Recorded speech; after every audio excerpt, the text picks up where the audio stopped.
Hello, hello, friends, everyone. Good afternoon, good morning. We have an exciting webinar for you today. Jen McCorkle, who is an incredible professional consultant to leaders that comes from a vast background in data science, that has been doing some exciting work, very interesting work in decision making.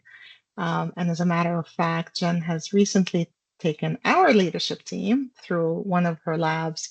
So this will be very interesting to hear more about her latest research and thinking and how we can be better decision makers. So without further ado, Jen, please go ahead. Yeah, thank you, Dima. I'm happy to be here and happy to work with the Outcomes 360 team. You guys are amazing. All right, so today we're talking about why smart people miss what is right in front of them. So think about a moment when you assumed you knew the answer before you had the full picture.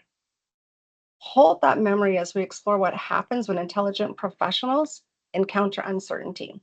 These are insights from the Decision Puzzle Lab experience that I have created and have been delivering to different kinds of people. So, your brain in the first 3 minutes. So, what always happens in these labs is something really, really interesting. The room shifts. Confident professionals suddenly pause. You can see the wheels turning in real time. People lean forward, they're squinting at the information and thinking, and they're trying to make sense of incomplete data. Someone always thinks the answer is obvious, and they usually blurt it right out. Once others start asking questions, it starts to reveal more about their assumptions than the puzzle itself. And the uncertainty is uncomfortable, and it shows. In the Decision Puzzle Lab, I give a puzzle to the team that can only be solved using questions that can be answered yes or no. So it forces them to think about the questions they're answering and be very specific about the questions they're asking. But it challenges their thinking. So here's the little mini prompt that we're going to do. 3 people are found in the same place. No struggle, no injuries. What did your brain just do? Did you jump to a theory? Are you seeking more information in your brain? Did you freeze? Did you think of a scene from a movie? This is neuroscience behind bias and intuition happening in real time. And this always happens when you're presented with this puzzle as you immediately start trying to frame it and think of what you think is happening in your brain before you even start answering questions. All right, so the thinking styles that you default to in the lab, there are 3 styles that usually show up that are pretty prevalent. They're not personality types. They're really kind of cognitive reflexes that shape how people approach problem solving at work, in leadership meetings, or during critical decision making. Hyper analytical. This is typically what I default to. We're dissecting every single detail, asking rapid fire questionings to build this complex framework before you take any action. In the puzzle lab, it's the one person that can't get off that train of thought, right? They keep asking the same question and the same sort of theme throughout the experience. These people are extremely thorough, but sometimes they get paralyzed by the need for complete information. I saw one person in my lab, that a very scientific thinker, that could not get past her initial fact finding. And at the end of the lab, I just watched her jaw drop as we were reflecting on her results. And she said, "Now I finally understand how everybody tells me to let it go and move on. I didn't understand how I was doing that until I went through this experience." And she says, "I've been doing this my whole life and I've never understood how to move on." So it was really kind of fun to watch this hyper analytical person figure out, oh, that's what they mean. I also see the outrageous thinker, or the class clown. They leap to very creative, unconventional theories immediately. They start to ask very outlandish questions to see, could that be it? Their mind disconnects the dots that other people are missing, but sometimes these folks skip the logical steps that dismiss the practical constraints. It's kind of fun because they kind of break the silence a little bit and kind of make things fun, but what you'll see in a minute here what that leads to. And then we see the silent processors. These are the folks that when it comes to their turn, they pause, they withdraw, they think. They might say, "I'm going to pass this round because I need to think a little bit more and process a little bit more." These folks see the connections that other people are rushing past, but sometimes their insights arrive late in the conversations and sometimes after the decision's already been made. And we've all done this where after the decision is made and you do some more processing, you think, wow, I could have, maybe we should have done this instead. And so the silent processors are very, very important to the entire decision-making process. Okay, which one feels like you? Does anybody want to share which one of these things? Juan, outrageous thinker. Yep, I know Juan, and that makes sense, Juan. One is bold and fearless. Yes, for sure. You know Yeah. what was interesting as we were prepping for this, Jen? I heard you refer to yourself as in the hyper analytical bucket. So these are neither positive nor negative. They're just types that we tend to naturally fit in. So that was interesting for me. Yeah, it's a cognitive reflex, right? I immediately jump into hyper analytical, which means sometimes I can get analysis paralysis. Anybody else want to share? Jenny is hyper analytical. Absolutely. Yeah. Anybody else? This is the insight that starts to change everything. And you do this at work too. Hey, one, this lab just really makes it visible to you what kind of reflex you have. And these are the thinking styles that are most common in leadership because they really frame your decision quality without you being aware that this is how your team is thinking. All right. Blind spots, bias, and culture. This is the most fun part of the lab because most people don't realize where their biases are, where their blind spots are, where how culture is impacting the way that they think and make decisions. So, assumptions posed as questions. Was this a crime scene? Assumes that there was some wrongdoing. Were they there voluntarily? Assumes there was choice. So, our questions start to reveal what we're already thinking and deciding in our brains. I also see personal experience bias comes in where your mind is instantly reaching for familiar stories or movie scenes or news headlines or memories from your childhood because you're trying to solve the version of this puzzle that's filtered through your unique history. Fixation on one detail. I talked about that hyper analytical thinker that got fixated on one thing. Her brain latched onto one thing and she could not get past it. And if you take the lab with me, I will tell you what it was that she got stuck on. But alternative explanations for her were completely invisible, missing the same key clues. So groups consistently overlook identical information. What seems obvious in retrospect was genuinely invisible in the moment. So at the end of the puzzle, when we've solved the puzzle and we start to retrospect how we were thinking through that process, it's so obvious in retrospect. But at the time, it was completely invisible. And then silence or humor, we talked about that with our in our last example to avoid vulnerability. Sometimes it's really uncomfortable, and we see people get really uncomfortable in the lab, and frustration comes out as well. So a couple things happen. Frustration sometimes leads to silence, and frustration sometimes leads to the humor, the outlandish, crazy idea that gets everybody laughing. But both are shields against I don't know. So when you heard about the clue earlier and your mind pulled that memory from a movie or a news story, what was it? Did anybody think about that?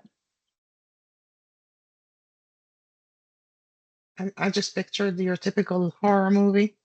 Yeah, yeah, That opening scene where everything explodes yeah, after. yeah. So you immediately went to it's a crime scene, a horror scene, it's a problem, it's a murder, it's a mystery, it's something. And that's one of your biases that's happening in real time that you're not even aware of. And this is how culture and context shapes the clues that you trust, what you dismiss and think that's not can't be that thing, or how you interpret uncertainty. All right. So the thinking fingerprint. This is the aha moments that we're hearing. I gave you one of the aha moments from one of the people in the lab, but I had no idea I'm solving problems that way. I do this exact thing in my leadership meetings. I've heard I was stuck repeating one detail over and over again, and I was convinced that everybody else was missing it. But it turns out I was the one that was stuck. And then I've also heard this is exactly how our strategy sessions go. We ask the same questions, we miss the same signals, and we wonder why we keep getting surprised. So, again, when you start to retrospect, things become obvious. Okay, everybody. So I want you to say either to yourself or out loud right now, I don't know yet. I don't know yet. We don't know. Yeah, I don't know yet.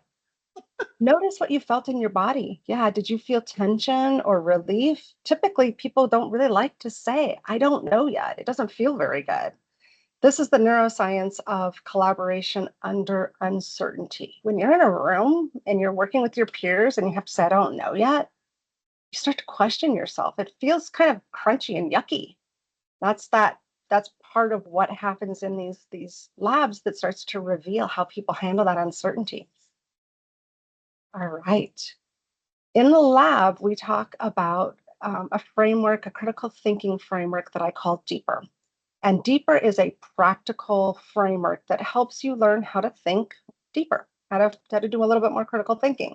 Most decision frameworks are very theoretical, but Deeper is practical. So the D is define. What problem are you actually solving? Not the one you assume, but the one that's right in front of you. You want to strip away inherited framing on this one. This is the most important step because if you don't know what you're trying to solve or what you're trying to decide on very, very clearly, the rest of the steps are going to be skewed. This is where people go down rabbit holes, go off on tangents. It's boiling the ocean because we didn't get specific enough in what it is defining what we were trying to solve for. Explore is where you start to seek information that challenges your initial theory. So here's what we're trying to decide on. Here's what we're trying to problem solve. Explore is what is the body of knowledge out there that we can pull from to help understand how to solve this problem. So let's use the universe as an example. If I say, think about the universe, there's four things that happen. First is, you know what you know. If I ask you to name some things about the universe that you know them. Solar system, Milky Way galaxy, black holes, like you know that. If I asked you to name planets in the solar system, you might have to think for a minute and you might realize that you don't know what you know because you forgot it. You might have learned it in grade school or high school or when you were helping your kid with their homework. You forgot you knew a lot of things about the solar system and the planets. So you don't know what you know. You also know what you don't know. You know things about the universe, concepts that exist or things out there that you've heard, but you know you don't know anything about them. But you know you could go find out about them. But the big thing here that we're trying to solve through this process is I don't know what I don't know. And Deeper is going to challenge you to start uncovering and looking for the I don't know what I don't know. So that's part of explore. Examine is where we get into looking at all this evidence. And you want to try to do that with fresh eyes. And now that you know what some of your blind spots, biases, and cultural influences are, you can start to look at this with some fresh eyes. What are you ignoring?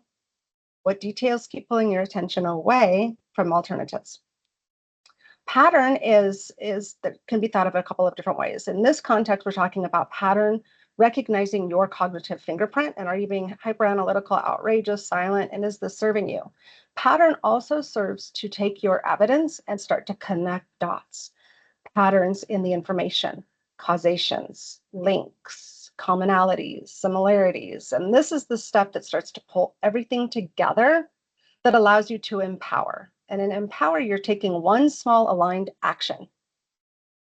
As leaders, we need to take action. We're not just deciding things and problem solving and going, okay, that's great. We figured out why sales aren't going up.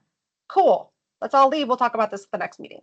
Right? You want to figure out what you can do to improve your sales or whatever it is you're trying to solve. So taking that aligned step, and aligned is the key here.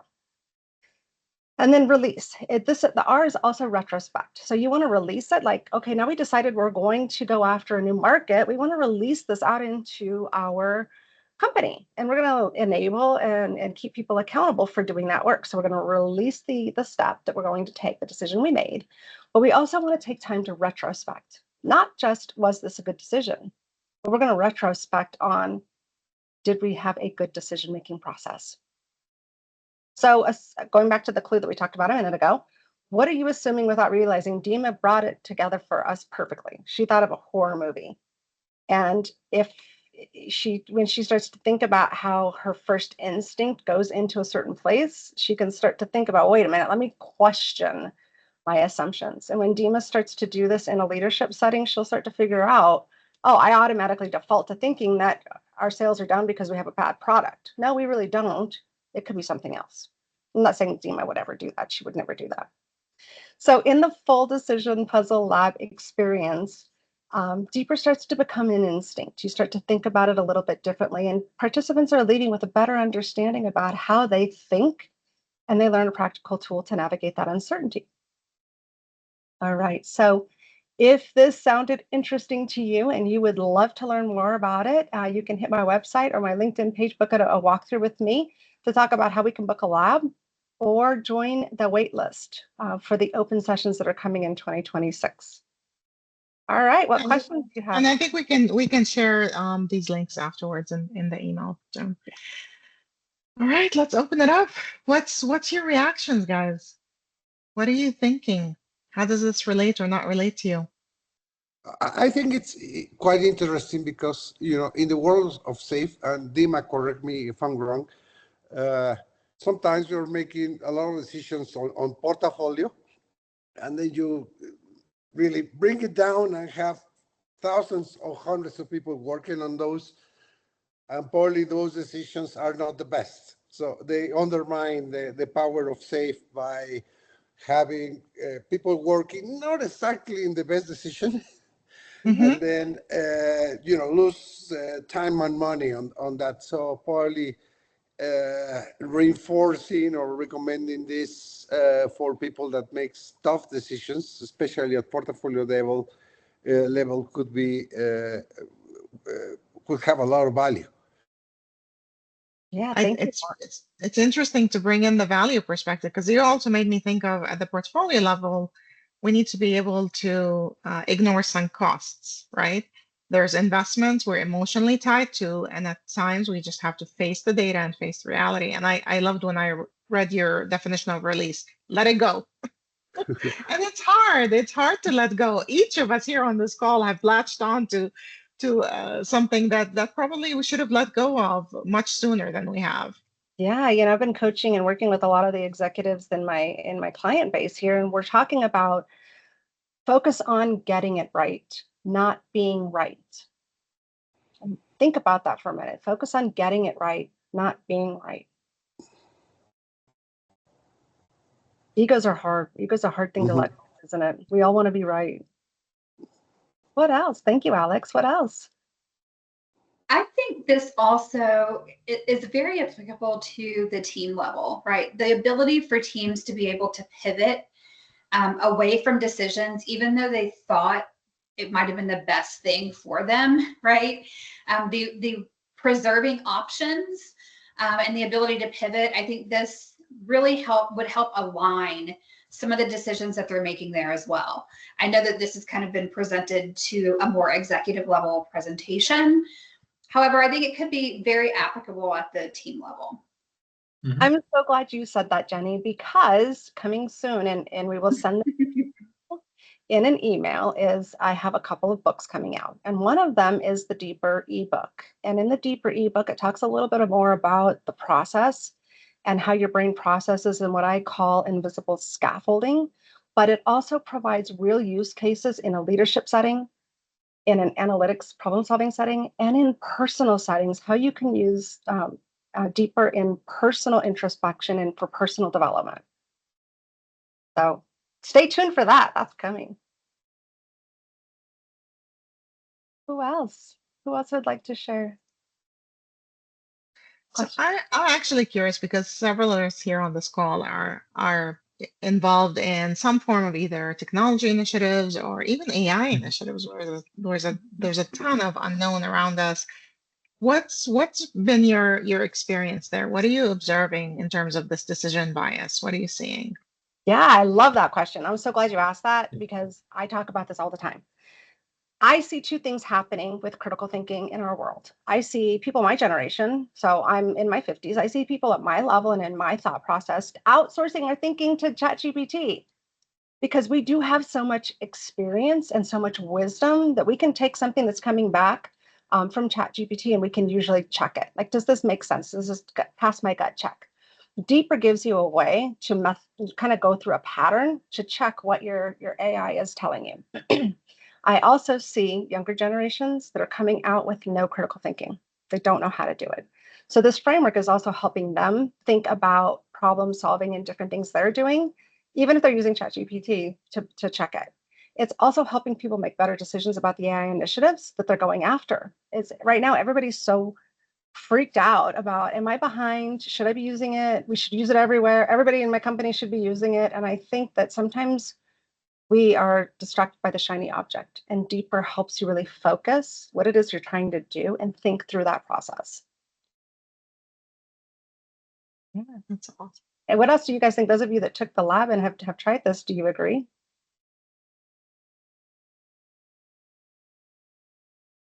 I got a couple We people. really, we have a very nice mix. Hi, John. We have Hi, John.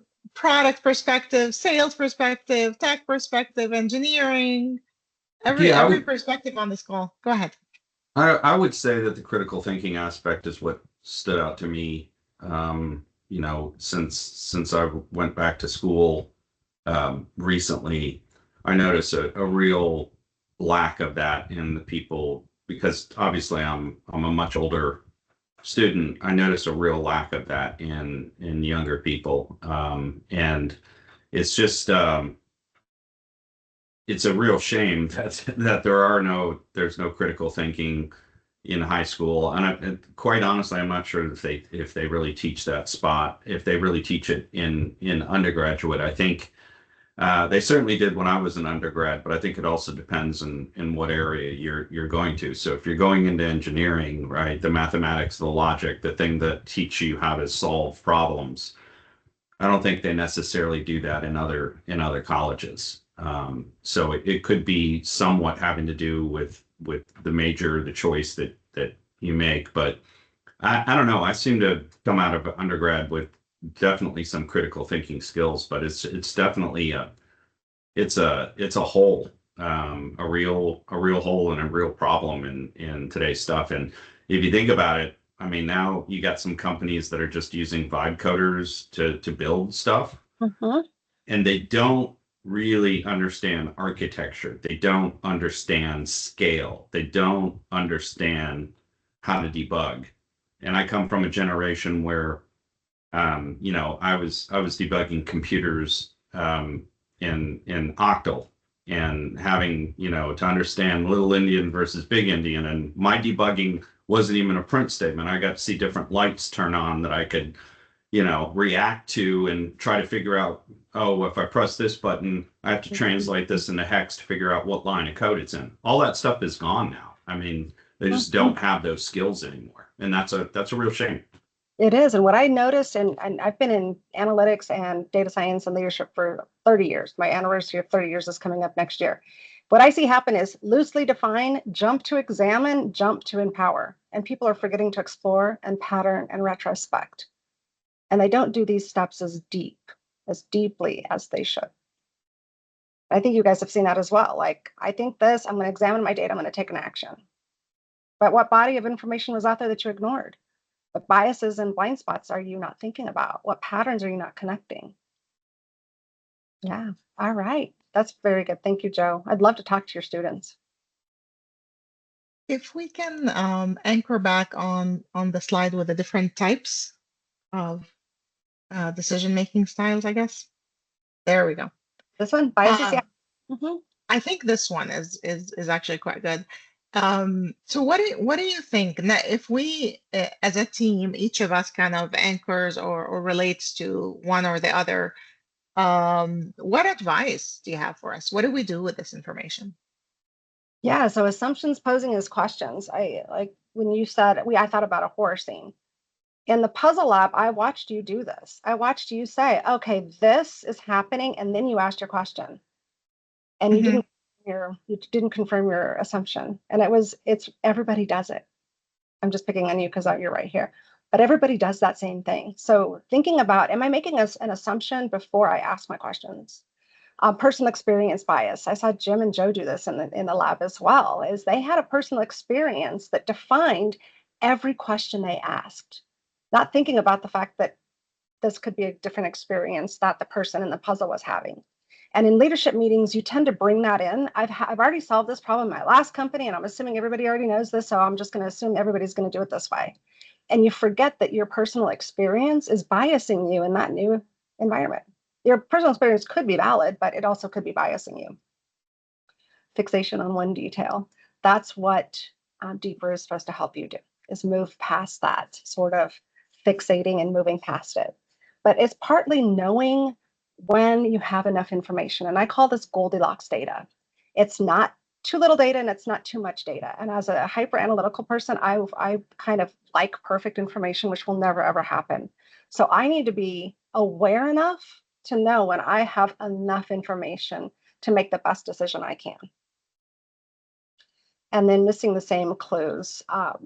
Sometimes you have thinkers in the team, thanks Alex, you have thinkers in the team that think the same way. And when you take this puzzle lab, you learn where you've got some gaps in your team leadership thinking style, and we can start to work to plug those in. So that's how we start to plug that, fill that gap of missing the same information. And then silence and humor. Be okay with being, with not having the right answer. I think we culturally don't like failure and we punish failure, but failure is the best way to learn. And I think if leaders can allow people, when it's understanding this is okay to fail and this is not okay to fail, we have to have this one right, but this one, okay, we have more tolerance for risk on this decision. We can let people make a bad decision and learn from it. I'm interested to hear what you guys think. That's my opinion through the brain of John. What do you guys think? I know it's early for some of us. Well, let me begin. Thank you very much, Jen, for that fascinating, these fascinating thoughts, and this resonates very nicely with actually the approach that I'm bringing to companies, which is about optional thinking, real options. And Jenny touched upon that a bit. And also your in your deeper framework, the release part, where you tell, well, let's start, and hold conclusions lightly until evidence demands commitment. So we are pushing out decisions until later points in time where we've got more information. So this basically allows for what you were telling, for testing, for progressing, for being not right, but actually right up front telling that this may be one of the results. And what is important in this kind of optional thinking is to begin with identifying uncertainties. And I'm wondering, I get the intuition from the deeper framework that this could be very well suited to identify uncertainties, because that's actually the key in the optional thinking, to design projects that step by step resolve those uncertainties and step by step, option by option, progress. So this looks extremely complementary, and I'm curious to hear how you deem this uncertainty, this to be, joined. Yeah, thank you. I appreciate that, Klaus. I find this interesting that it works both directions. So one, individually, we need to be aware of our biases, our blind spots. But at the same time, when engaging with somebody else, being able to identify where they fall within this framework then helps to frame how you interact with them, how you ask them questions to help kind of guide them out of that thinking and be able to see their blind spots. Yeah, 100%. Groupthink is always a little chaotic, and this puts a little bit of controlled chaos to the groupthink. Yeah, I was just going to say, you brought it up earlier, but I think the not only is it a good framework for helping to guide a meeting and making sure that the team is looking at all the options and not pushing through on assumptions, but I did like the fact that you can apply this to your work with AI. And I think it's just like you said, the critical thinking is what is the differentiator for a lot of us in using and implementing AI. Yeah, that's interesting also, Tim, and that I think a lot of people don't understand and realize that AI, the more you use it, the more it learns your style and will start to mimic your own biases. Yep. So being aware and understanding that some of the answers that you may be getting back from the AI are because of the memories that it has of your interactions, and it's starting to bias towards your own bias. So something to be very aware of. Yeah, quite literally, you have to say, do not do this. Do not tell me what I want to hear. Yeah. Like all those, you have to be very literal with it in order to get the right output. That's why So, people are yeah. getting addicted to ChatGPT, because it tells you, or Claude, or any of those generative text kinds of tools, is it tells you how brilliant you are. Yeah. And maybe as leaders, we need to be more complimentary of each other. I don't know, because we're all missing that pat on the back, right? Yeah. So Especially this when you is let it know that it got something wrong, and then it's like, oh yes, you're absolutely right. You're wonderful. Thank you for letting me know that. I want to appreciate you, Jen, for sharing your knowledge. Clearly, very interesting topic that we can apply it in so many different contexts. And maybe this is an invitation to have you back again for more similar topics. Thank you, everybody, for joining. Thanks, everybody. Bye. Yeah, thank you.